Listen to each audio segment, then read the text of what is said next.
Good morning. Happy Tuesday.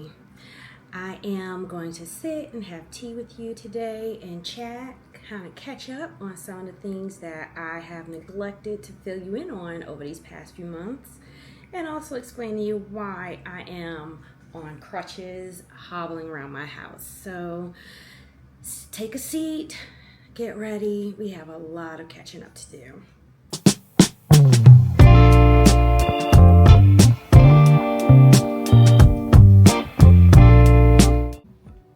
So welcome. If this is your first time joining me, I am Nia George. Welcome to my channel.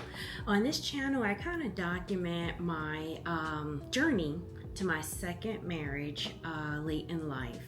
So on this channel, we'll talk about my marriage, our travels, and the things that I've learned and hopefully can impart to you if you are looking to get married, getting married again for the second time, or just any kind of advice that you may be seeking. So I look forward to us getting to know each other. Feel free to leave comments. I will read and respond to them.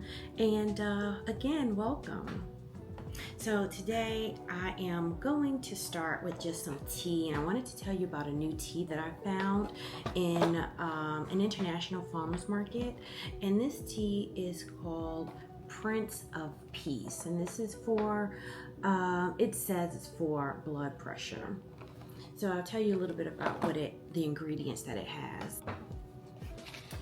So this tea, the Prince of Peace tea, is for blood pressure. It says it's to promote healthy blood pressure balance, which is something that, I've needed over this past year. I'm not sure where we last left off, but I think I told you that I went into working with children in ABA, in the field of ABA, and that is in the autism field, where you are doing basically behavior therapy. So I went into that and I started working for a clinic, which is an awesome clinic here in Atlanta. However, I was in a severe behavior environment, and it was a little bit more than I was prepared to handle. So being in that field, it kind of made my blood pressure go up.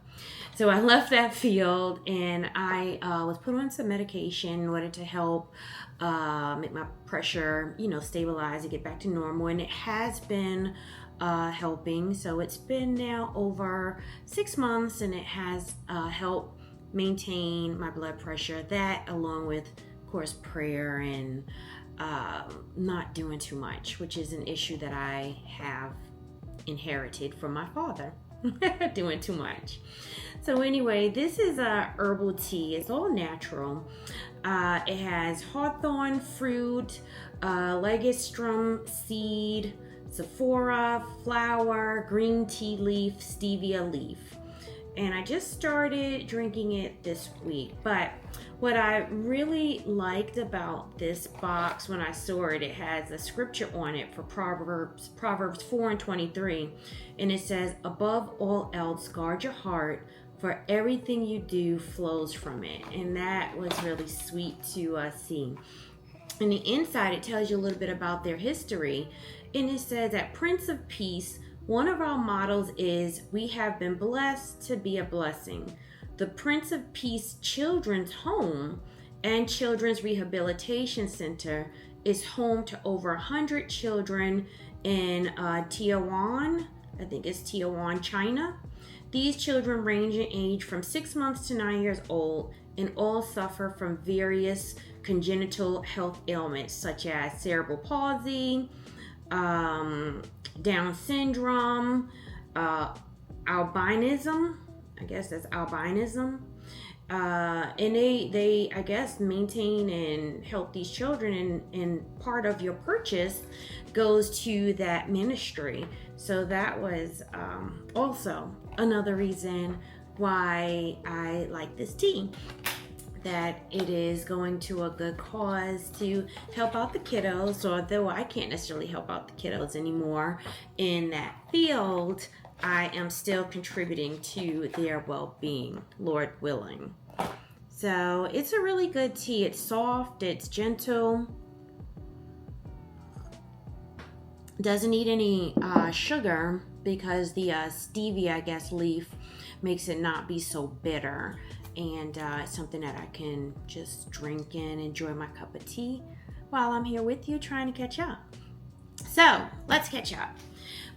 Frank and I celebrated our 2-year wedding anniversary May 23rd of this year, and it was wonderful. 2 years went by so quickly. When you're in the midst of it, just like when you have a newborn baby, you're kind of like each day feels like, when are we going to get there? And then when they are grown, you're like, oh my God, where did the time go? That's kind of how I felt with 2 years. I was ecstatic, as you know, to be married. And then we got to the 2-year, the second anniversary, like, oh my goodness, where did 2 years go? What did we do? I literally had to look through my pictures in order to remember some of the things that we've done, because we are very active. Hence, my broken foot. So how that happened was this weekend, not this weekend, August, I think 17th. So it's getting ready to be 2 weeks now. August 17th, just decided after the gym, let's go ride a bike, because Frank has an electric bike. He won a bike through the City of Atlanta giveaway. And maybe it's not the City of Atlanta, the Georgia Regional Commission is giving away vouchers for e-bikes. And he won a voucher for an e-bike. So he is riding it, exercising on it twice a day. I mean, on his lunch hour, after work, he is all over the city of Atlanta, and then sending me the maps of, where he is. I didn't have an e-bike, so I wasn't, riding like that with him. I do have a bike. It's an older bike and it's heavy, and I was like, I need a new bike too.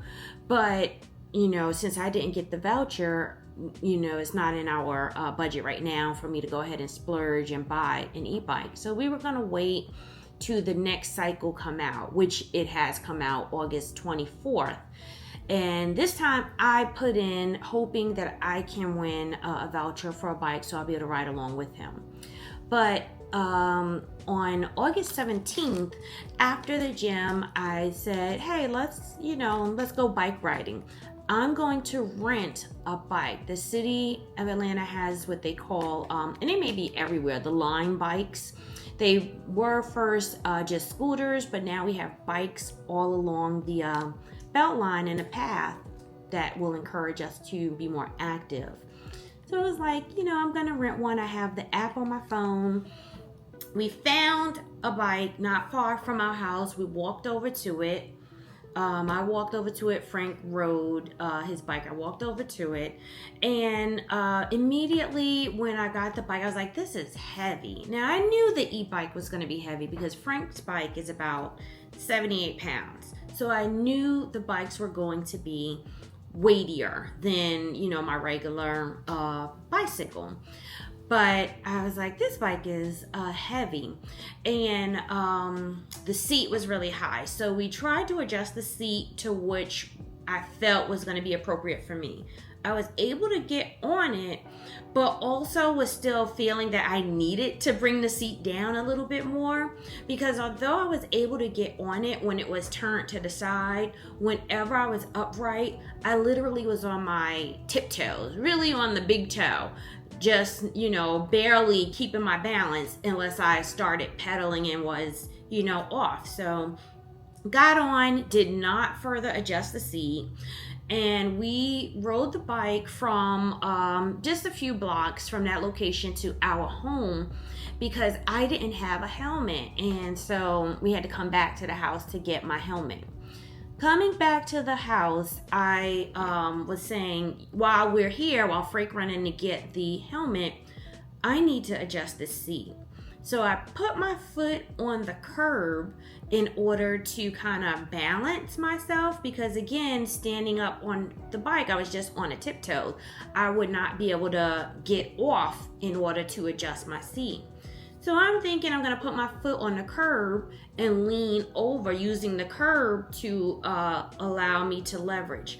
But my foot was not far enough on the curb, and it slipped off. And so the foot slipped off and bent backwards. And when the foot slipped off, it caused me to fall over into it and the bike to fall over into me.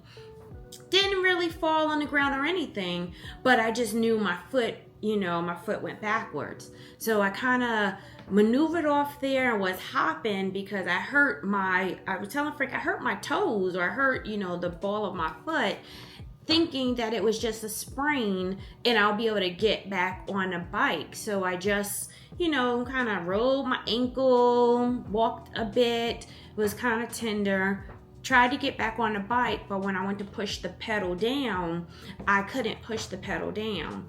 So I told Frank, I'm going to have to sit this one out. You continue to go ahead without me on your biking journey. And I hopped my butt into the house, put my foot up, and began to ice it. And that was a Saturday. That Sunday, I decided I'm not going to go to church, do the same thing, ice my foot, keep it up, because it was still sore. It wasn't a lot of pain. It was just sore. And on Monday, on Tuesday, my friend Geraldine was like, no, I need to take you to urgent care, and I'm coming to get you to take you to urgent care. I'm so grateful she did. Frank also looked at me and was like, that is not healing. I think you need to go. So she came, took me to urgent care. I was seen. The doctor was like, yeah, I know you broke something, but after the x-ray, it confirmed you have broken 3 bones in your foot. So that's where I am today. I have 3 bones broken.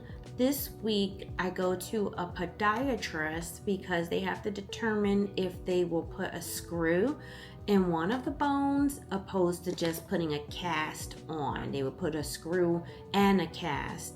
And if they don't need a screw, which we're praying that they don't, they'll just go forward and put the cast on.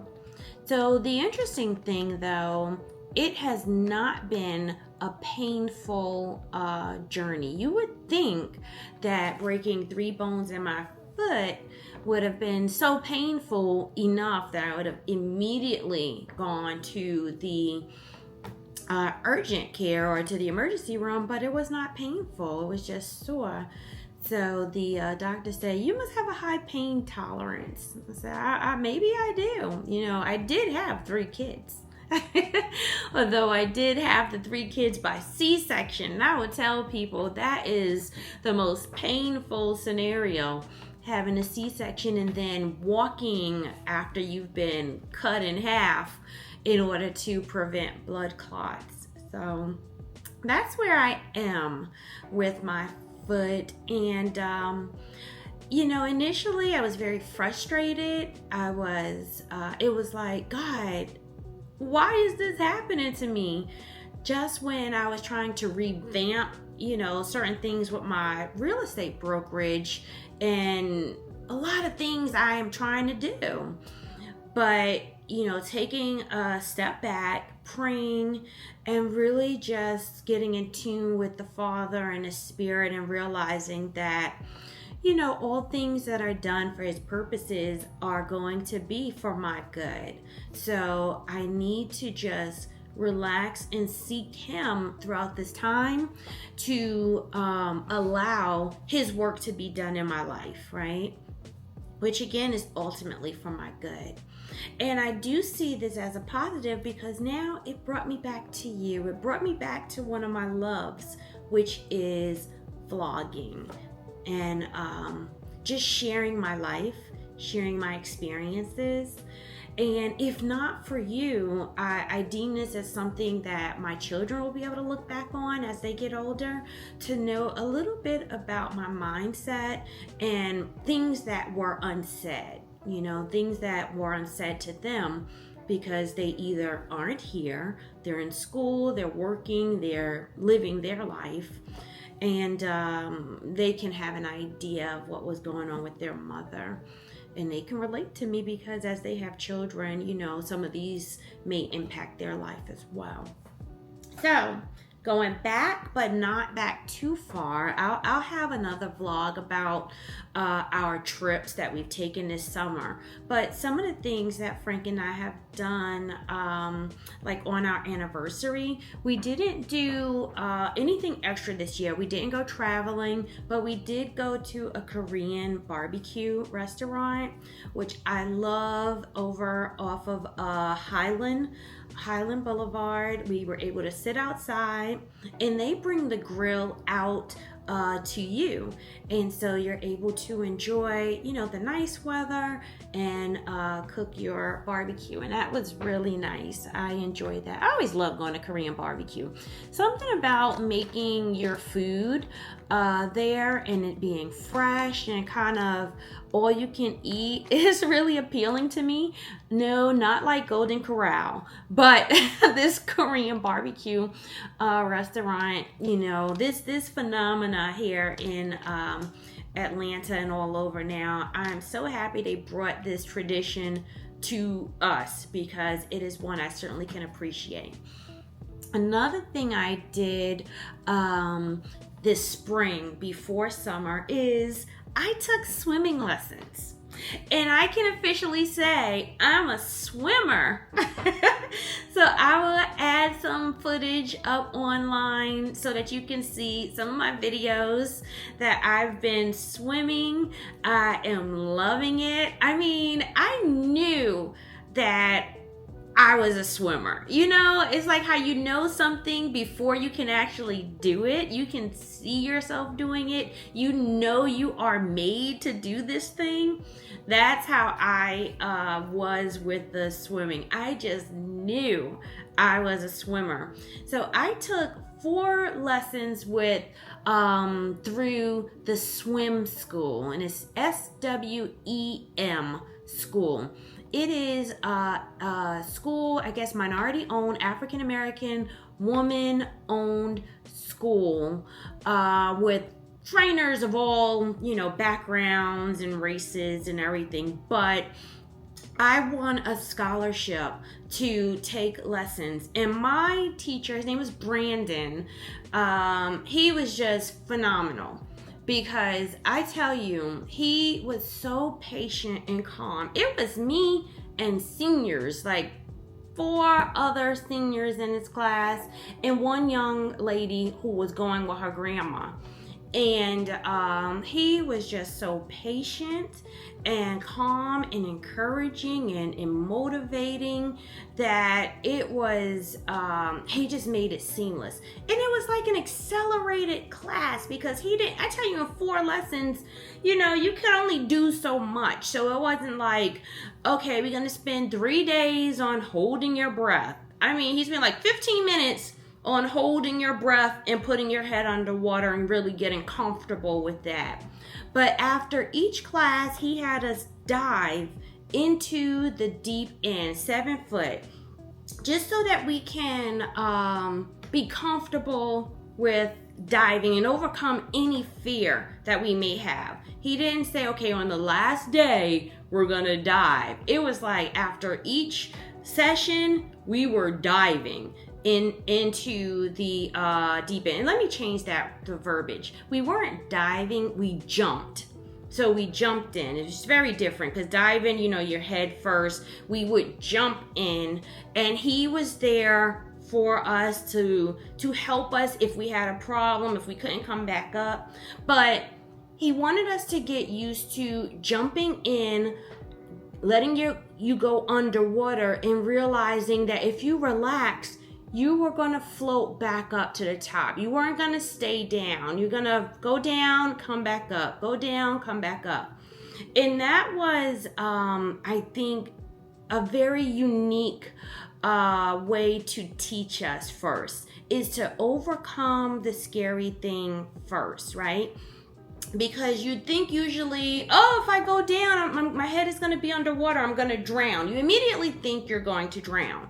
But he wanted to show us that, no, you're going to go down and you're going to come back up. You're not going to drown, right? Unless you, of course, panic and then you're inhaling a lot of water and nobody's there to get you. But he was like, I'm here. One, I'm right here next to you. I'm not going to let you drown. And two, you know how to hold your breath. And you're only going to be down for like a few seconds. You know how to hold your breath for like 30 seconds. So you're not going to stay down for 30 seconds. You're going to go down and come back up, go down and come back up. And when those things registered in my mind, it was a game changer for me. It was a game changer for me. It was like, oh, okay, I have control over this. I have control over my breath. I can do this. Now I just need to know the techniques of, how do I do my arms and my feet so that I'm not just out there, flapping and not making any progress and using a lot of energy. So then he taught us the different techniques of how to dive into the water and float, and how to turn around from being face down onto our back, and how to be from our back turning face down and swimming to the shoreline. It was beautiful. It was a beautiful class.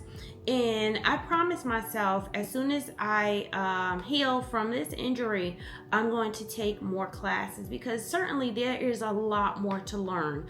I know now how not to drown, how to do the basics and how to swim basics, but I want to learn how to go really far in swimming in the deep end, and to be able to enjoy that. Because this summer, Frank and I went to Turks and Caicos, and I had an opportunity to go in the ocean and swim. I didn't go as deep, but I did go, and I was able to swim and swim back to where I could then stand up and walk on shore. I spent the majority of the time in their pool because that was just wonderful. I spent so much time in the pool that my vision went blurry, because I got I looked it up, I forgot what it was called. It's some sort of bacteria condition that you can get from the chlorine in the pool if you don't wear goggles and you are in that chlorine for extended amount of hours. Because yes, I was in there for hours, literally from 11 a.m. After we finished, I had to teach yoga. After I finished my yoga sessions, I was in the pool from 11 a.m. until like 4 p.m. I mean, it was that extreme for me, because I finally learned how to swim. So I wanted to use my skills and really further develop them. But I didn't like the feel of goggles. It felt so restrictive and constrictive. I couldn't really enjoy myself with the goggles. So I was like snatching those goggles off. Even though I did wear shades, but still I was opening my eyes underwater so I can see how far I could go down and touch the bottom and come back up and all of the things. But I learned that lesson. Chlorine is not a good friend to my eyes. And that kind of scared me, because a few, years ago I had LASIK, and I didn't want to mess my LASIK up, because even though they will redo them, that was one of their warranties that I have. They'll do them over again freely, for lifetime. But who wants that done? Who wants to, have somebody digging in the eye, messing with their, cornea? I don't want that done again. If I can help it, I don't want to do it. But I am grateful for my vision, and I do like being able to see without constantly wearing glasses. Although now I need glasses for reading. So those were some of the things that we did, along with going to concerts at Piedmont Park this summer. Really enjoying the concerts. Went to gospel concerts with my aunts. We went to this gospel concert. It wasn't really a concert, it was like a competition for something that may be on cable TV called How Sweet the Sound. It's when contestants come up. It's like a gospel American Idol. So we did that, and that was fun. You know, I enjoy being with my aunt, my sister, my mother-in-law. What else did we do? Everything, mostly with my business. I've been redeveloping my business, my real estate brokerage. So we have new websites up. I want you to go take a look at them at areawestrealty.com. Let me know what you think about our websites. Are they user friendly? Because that's one of the things I wanted to be able to keep up with the times. I didn't want people to we've been in business now for 12 years, and I didn't want people to look at the website and be like, oh, this website is outdated. It's the same that it has always been. I wanted to it to be fresh, renewed, and vibrant, and also be functional. The last website, for some reason, it didn't allow people to search properly. So now you can see our new website. All of the agents have a branded website where you can directly communicate with them and see their listings. And yeah, we're just redeveloping our business, which I'm going to tell you more about that in another video when I talk more about my work and what I am doing in that and school. But besides that, all is well with me and Frank. I am going to try to be still, recover from my broken foot, and keep you updated on what we are doing, because I do miss sharing with you. I'm glad you were able to join me now, and we'll talk again soon. Let me know what you think about the website and any suggestions that you may have on how to allow this foot to heal faster than the 8 weeks or 6 to 8 weeks that they are proposing. Have a great week. Bye.